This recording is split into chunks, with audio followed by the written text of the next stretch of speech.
Morgan Wirth, 28, Springfield, Illinois.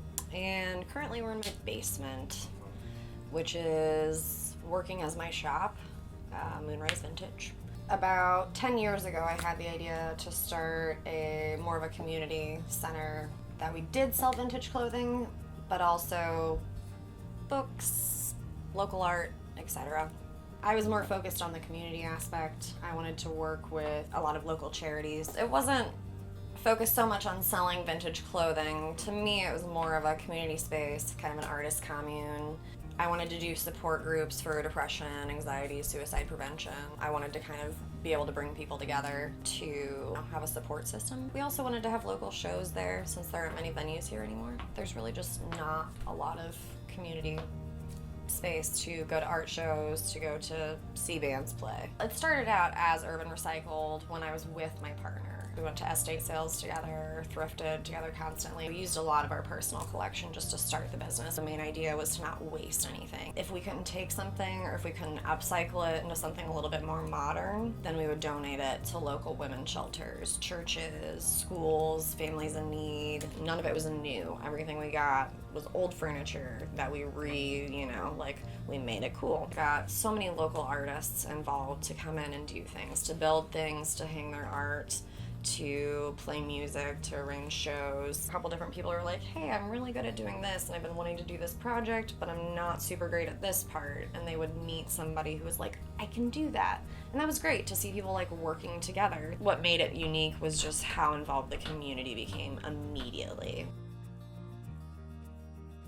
I'm just like a real weirdo in high school. My grandmother worked with the Muni. She did costumes, hair, makeup. My grandfather was the orchestra leader, and he went to Juilliard when he was 15. I loved looking at old photographs of them. Like, everybody's style was so beautiful, so put together all the time. And it evolved. I mean, in high school, I kind of, like I said, went through a punk phase. And that was mostly just like horrible Salvation Army clothes and ripped fishnets. Now I would say I'm really inspired by like Wes Anderson, things from the 20s through the 60s seem magical to me. We throw away our stuff when it doesn't fit.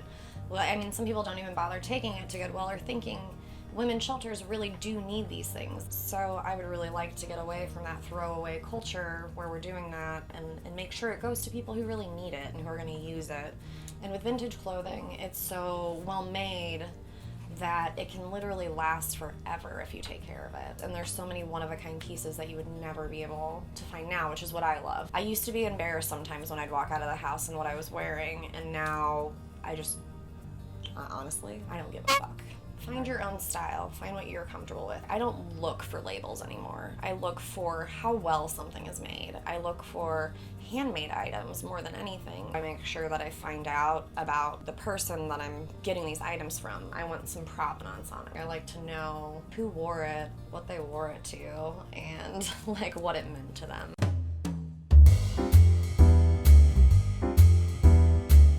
This piece is actually from Etsy. This is one that I picked out because I could not resist it. This was a woman who was selling off a lot of her beautiful like 40s, 50s, 60s gowns. This is a 50s cocktail dress. This is another Etsy find from my favorite shop called The Cosmic Circle. It is handmade, so it's one of a kind. There's not another one like it out there. This was actually someone's wedding gown. I found this at an estate sale. This was the same woman that I spoke about earlier who worked for Anheuser. So this was one of her dresses, and I just absolutely love it. I think it's gorgeous.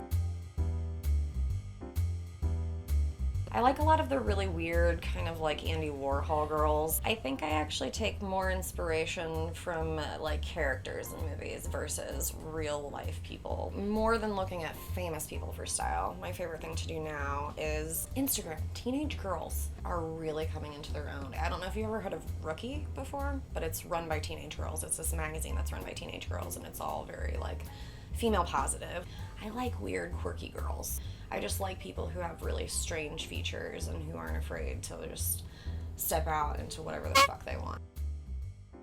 I know a lot of transgender youth right now, and like talking about their situations has been really awesome, and like how they're coping with coming out to their families. I was gonna have a dedicated phone line for anybody who needed to call at any hour of the night, and that was one of our really big things is There's no judging in the space. I'm really into this body positive movement that's going on where people are saying, you know, you can be thin or you can be bigger, you can have curves, and you're beautiful either way. And that's a big thing with what I love about vintage clothing is that, like, it's not all made for people who are size zeros. It's made for women who have curves. We offered personal styling, and so I would get to know the person and try to pick out like what I thought went with their personality, what they felt good in. And 9 times out of 10, I was always correct on what made them feel good. You know, some of them are newlyweds and people who want to look nice for their spouse. I've had a lot of people who've really pulled behind me and supported the idea of, yeah, it's going to be online for a while. I'm going to do local deliveries. My plan is hopefully to have a storefront within the next 1 to 2 years. I'm talking to a friend who's a jeweler who's also looking to open a new brick and mortar, so we're thinking about kind of collaborating and doing that, and having the traveling library, which is something we had at Urban.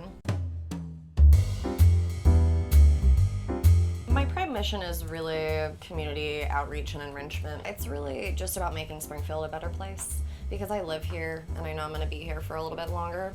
So I'd like to leave a good mark on it. Just because it's vintage doesn't mean I'm going to buy it. So really curating special things is important to me. I want to do something for the place that I'm living in that I've been complaining about for 20 some years. So I was like, it's time to stop whining and actually do something and put myself out there. And I've met so many fantastic people doing that. It's not mass produced. It's not something that you can find on a shelf anywhere. It's all special. It all meant something to somebody at some time in their life.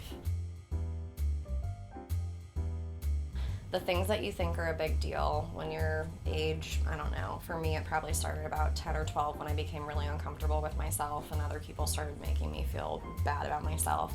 Until through high school, you know, I still had a lot of confidence issues. But once I started dressing how I wanted and going to shows and working at the movie theater and meeting new people, I just really kind of came out of that and realized that people spreading rumors, people making fun of you for how you look even though you can't help it, people making fun of your weight, whether you're large, skinny, in between, you know, physical things that you can't really change about yourself. None of those people matter. It's natural to go up and down and to feel not so great about yourself, and it passes. It really does. I was not a confident person at all in high school, not even a little bit. And now I just I laugh at the fact that I used to care about what those people thought. I think young girls should be lifting each other up, inspiring each other, collaborating, working together. I see, like I said, all these girls online who are doing stuff like this, and that's what I want to see girls pull together and do, you know? It makes me happy when I see girls actually working together instead of talking behind each other's backs. Empower yourself.